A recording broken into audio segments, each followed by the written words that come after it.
In studio with us right now as we talk about the campaigns that are out there. We take a look at the mayoral campaign. Now, 4 candidates running for that position, and in studio, current Lubbock City Councilman Victor Hernandez seeking the mayor's seat. Welcome, Victor. Good morning. How are you? I'm doing pretty good, actually. I just came from the doctor's office, so I was telling you earlier I've got eye drops that it's actually making you look pretty good. Well, I appreciate that. Keep those drops in, Victor. We'll see. We'll see what you think by the end of the show, right? I'm sure there were a lot of people going, "Really? You're going on Chad's show, huh?" A lot of people surprised about that. Well, I really do appreciate you coming on, and obviously we have a lot of listeners out there who are tuning in to this, and you're running for mayor. And I'll put it this way, and as I've told listeners, you're not afraid of tough questions. You're not afraid of the blunt questions. And so I'll put it this way. Why on earth did you decide to run for mayor of Lubbock, Texas? Well, no, put it more point blank. Why would a liberal like me there you go. want to run for mayor? Because you're liberal, you're a Democrat, you embrace that, and you're running for mayor in a conservative town. So why run? Actually, I am a Democrat, but I consider myself a moderate, and I consider most people in the city of Lubbock moderates, whether they're Republican or Democrats. You've got your both extremes who don't really represent but maybe 20% of the people here in Lubbock. Personally, I'm a moderate. I'm mainstream, in the middle of the road. I consider myself a fiscal conservative, and we'll talk about that in just a second. But why am I running? Because I've got the experience. I've got the background. I've got the education. I've got the military background as well. I have absolutely no learning curve to have to deal with. Like one of my opponents. I am holistic in my approach. I consider this city as a whole and not just for special interests. Of course, there's going to be special interests always, and personally, I like private-public partnerships, and we've seen some of those in the recent past, and we're going to continue to see those. But this city needs to be looked after as a whole. What are some examples? And you've been on the city council for a while. You've looked at city politics for a while. So what are some of those examples where the city has not, and maybe in recent times, the city government has not looked at the city as a whole? For example, and I will tell you, I have been around for 16 years. My first term was 11 years, then off when I ran for judge, and then now back for about 5. The biggest gaping hole, if you will, has been in Central and North and East Lubbock. They've been ignored to a large extent. You talk about the infusion of monies into other parts of town, especially transportation projects. Millions and millions of dollars were spent for transportation projects in Southwest West and now Northwest Lubbock. Well, that's all great and good, and it spurs some economic development, but you can't leave the rest of the city behind. You need to invest into the rest of the city. We're all part of this city. But transportation is definitely a good example. You've been on the city council for 16 years. You've represented really North and East Lubbock. And with your experience on the city council, you just brought up that, hey, that portion of Lubbock has been ignored. Northeast and portions of West Lubbock have been ignored. What do you say to those who say, well, wait a minute, you've been on the city council 16 years. If it's been ignored, haven't you been part of the problem? Well, what I would tell them is this. It is, in fact, a council, and it takes 4 votes to get anything done. Unfortunately, the majority of the council most of the time will be swayed by the movers and shakers in this town who contribute to their campaigns, who are able to provide them with access as to other resources, and so they cater to them. You've got to be part of the majority in order to get anything done. And I will tell you, for the last 3-4 years, I have been part of the majority, but the focal point has been Northwest Lubbock, which I supported, and also downtown Lubbock, which I am currently supporting.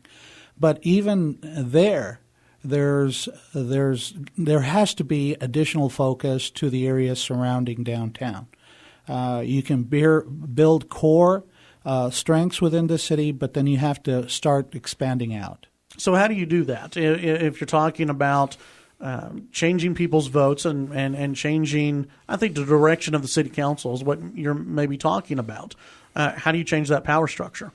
Well, what you do is you work the coalitions. Right now, I think it's pretty obvious there's two different factions on the current council. One that believes that this city is all together and should be all together, and then another faction that believes just in Southwest Lubbock, in effect. And so we've been able to form those coalitions, and I've been able to work with them extremely well. Folks say it's a liberal council. It's really not. What it is, it's a progressive council. It's a council that's forward-looking and is trying to put in place those things that are necessary for the continued growth of this city. And now when I say provide the leadership, people automatically assume I'm for spending money. That's not what I'm talking about necessarily. The mayor's office can provide leadership in all sorts of issues without spending money by the mere fact of being there, speaking out about it. For example, the homeless. Why hasn't the mayor really taken the lead in dealing with the homeless issue? It's if you want to look at it as far as downtown redevelopment, it is a major problem for those movers and shakers who want to invest in downtown Lubbock. Well, we can shove it off like we did and hope that the religious nonprofit sector picks up the ball, but they haven't. They've tried, but they haven't, and there is no holistic approach. The mayor can take the lead in issues such as that. We'll take the break. When we come back, we'll continue our conversation with Councilman Victor Hernandez seeking the mayor's seat here in Lubbock. We've got a lot more to get into, including taxes and much more. Back on the Chad Hasty Show in studio, Councilman Victor Hernandez running for Lubbock mayor. And Victor, I wanted to ask you about something that was in the report in the AJ that came out when you announced that you were running, and that was this paragraph here.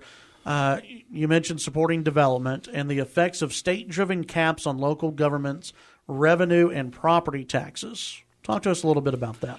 The biggest issue facing the city of Lubbock and other municipalities across the state of Texas, quite frankly, is not the water issue or the electricity issue people like to talk about. We're handling those.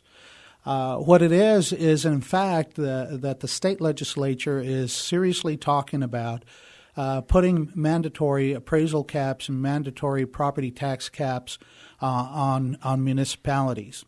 And folks need to understand the potential impact of that. It's going to have an effect of limiting our ability to get things done.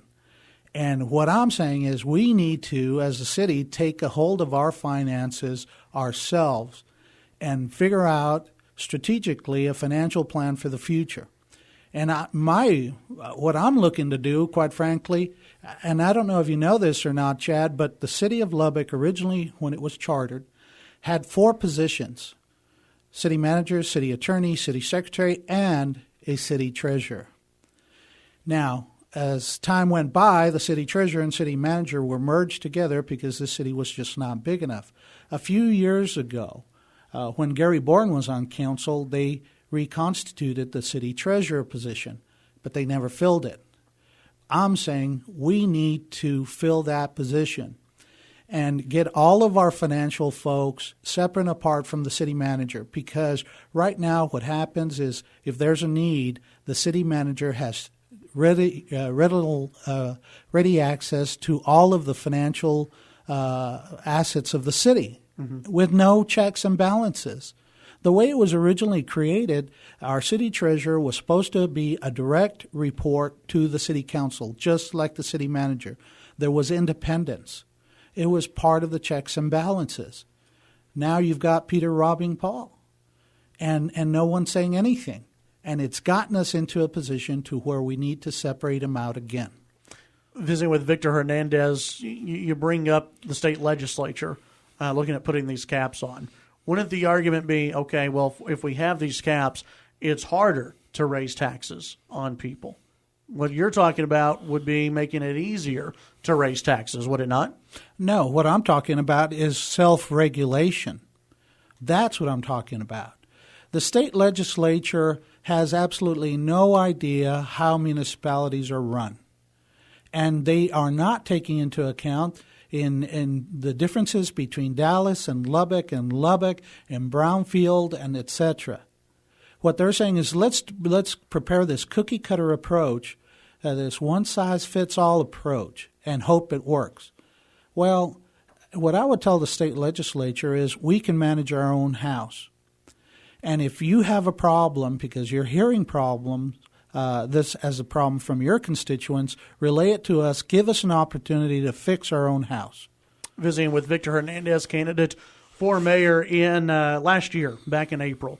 You called current Texas State Senator Charles Perry a racist because he put forward a bill that would ban sanctuary cities. The governor has come out and said he will make sanctuary cities a big issue going forward. Let's say you're mayor. You win the seat. Would you like to see Lubbock become a sanctuary city? And if so, why are you for sanctuary cities? Well, first of all, there are no sanctuary cities in the state of Texas.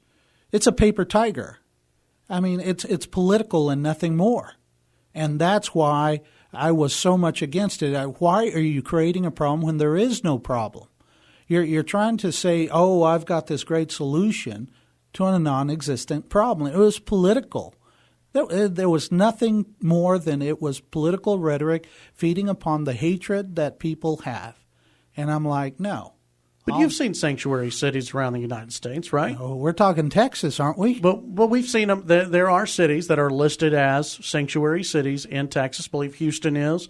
Dallas is. The governor went after, I believe it was maybe the sheriff maybe in Dallas or one of the surrounding areas in Dallas for saying that we're not going to necessarily work with ICE. I mean, where do you stand on that issue? No, where I stand on the issue is, first of all, there are no sanctuary cities in Texas. Texas Municipal League did a survey, and there are no sanctuary cities in Texas. What ends up happening is whose responsibility is it to enforce federal law versus state law? That's why they're talking about my job is this and their job is that. What Abbott and Charles Perry, I guess, want is local law enforcement to enforce federal law and become federal officers. They're not federal officers. Well, if that happens, what's going to happen? We want federal officers to enforce local law? Wait, there's a reason why they're kept separate from each other, and their duties and responsibilities are distinct.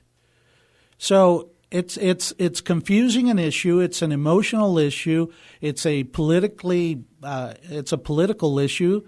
It's a hate issue, and people are feeding off of it. And I'm saying, look, let municipalities do their job.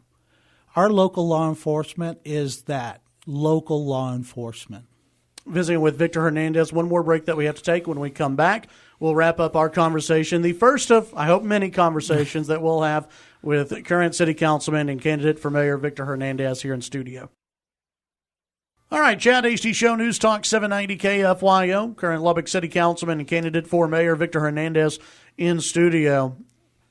Victor, when running in this race, and right now we've got 4 candidates, who knows how many others will jump into this thing. Right. I think there's always a lot of compare and contrast with current mayor. How would you say that your leadership style, or maybe what your positions, what you care about, compares to the current mayor or maybe past mayors? Well, I will tell you, every single council member brings something to the table, and I'm going to help foster that, because, yes, I can count to 4, but it's important to bring everybody into the discussion and have give and take. I've always said the best decisions are the ones where the entire council comes up with a solution. I truly believe that, and I have the ability to bring people together and talk. We might disagree, but I'm going like, okay, what can I get from what you're saying and apply it to what I'm saying, come up with some middle ground. I will also tell you, there are 3 other candidates, but I'm pretty different from the others. My friend Dan Pope, I really believe he looks at this position as a business opportunity. This is not a business opportunity. This is public service. If I had wanted to make money out of this deal, I would have run for municipal court judge at $155,000 a year. The other two are also friends, Isidro and Todd. I've known them both for years, served with Todd. You know, they're trying to figure out who they are.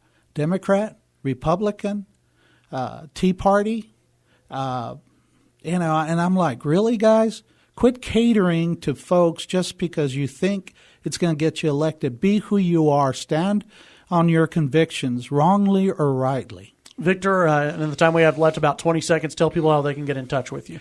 Oh, just give me a call, 765-5481. I'm an attorney here in town. I'm listed in the phone book.